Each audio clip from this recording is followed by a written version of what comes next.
Hey guys, what would you do if the president of a country took time out of his life and time out of his day to make a message about you to basically all the people in his country? Yeah, guys, my name is Mike. I'm in Taiwan, and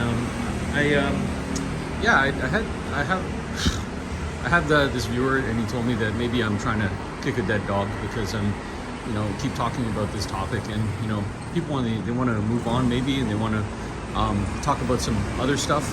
I mean, we already talked about the fact that Vitaly's cameraman is on the run. He's probably going to disappear, to be honest with you.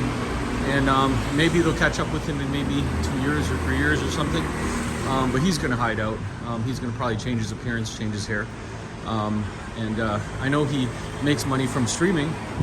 But until somebody can actually pin down where he's at, then, in the Philippines, that's another thing too, is it's got like thousands of islands or something like that. So this guy could basically just go anywhere as long as he got internet. And is he actually making some money off his live streams? Guys, that's another thing too, is that the more that people look for this guy, the more that people are, I guess that he might make some money.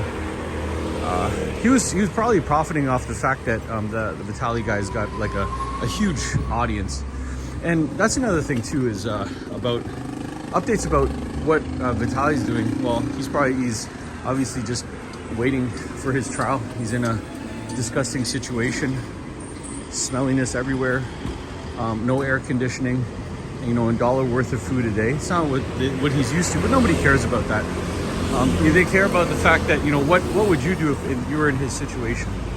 And yeah, it's I mean, your face is basically plastered all over the TV over in the Philippines. And, well, I don't know. Maybe he might even be kind of notorious when he gets out. And I think probably the general consensus is he's going to get probably 10 years. People are trying to not exacerbate the problem. They're trying to make a big thing about like what he did, which is true. It was a big thing. But at the same time, if this was just a regular harassment charge, according to some lawyer that I saw on YouTube, then it would be that he gets 6 to 12 months for like regular harassment charge, right? And people, I think this whole case, to be honest with you, is based upon two things. One is that he insulted kind of the Filipino hospitality, which is not really a charge. And two is that people want to feel safe when they're outside. They want to feel like they're being harassed by somebody. Somebody's just coming up to you and coming behind your ear while you're on the phone. Like that's pretty weird and pretty disgusting. In any case, it is what it is, right?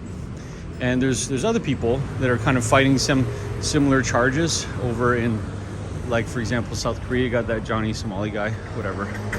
Nobody in the Philippines cares about that. They care if he actually comes to the Philippines, and I would say, if you look at like Manny Pacquiao, he's a boxer. It's funny, I talked to my Chinese friend about Manny Pacquiao. They have no idea who he is. Anyway, the point is that Filipinos are kind of like deceptive that way, that they're kind of like the last people that you want to mess with because they're so nice and they're so kind, they're so welcoming. But, if you take advantage of that, they will never forgive you. So that's kind of like what Vitali did. And I don't know where he got this like stupid idea, like one day, like, hey, I'm over in the Philippines. Might as well go harass some people. Does that even make sense? At least, some of the streamers that they were in like, for example, Japan. In Japan, yeah, they'll tell you get out and arrest you and all this stuff, but really at the end of the day, I think Japanese people, they don't want to have any problems. So a Johnny Somali guy over when he was in Japan, now he's got a lifetime ban. So if he shows up, there's some record that says, hey, look, this dude, don't let him into the country, right? And they just leave it as that's that. So, and that's probably the ideal situation. But the problem is that these knuckleheads will never learn. If you give them a punishment like that, don't ever come back here, then they'll probably send one of their cronies to come and make some silliness and nonsense. Or, anyways, guys, the point that I'm trying to make about this is that, people want to see this guy not do this again. and they want to feel safe on the street. I mean, if this is you, right? And you know, are they going to probably pass in like a new law, maybe somewhere in the world, because you know, obviously the internet is global. You cannot do streaming and harass people. The minimum sentence is 5 years. Are people going to necessarily listen to that, or are they going to be, you know, or are they just going to lawyer up and try to fight their charges and say that, hey, no, I wasn't doing anything like that? Because the law is not really set in stone. And that's why people will get away with it for now. And that's why there's all these copycats everywhere. Guys, I think another thing too is the fact that we're just giving like the power away from just saying about, talking about these people and saying these things about these people, right? Because that's only one guy or one lady or one person, right?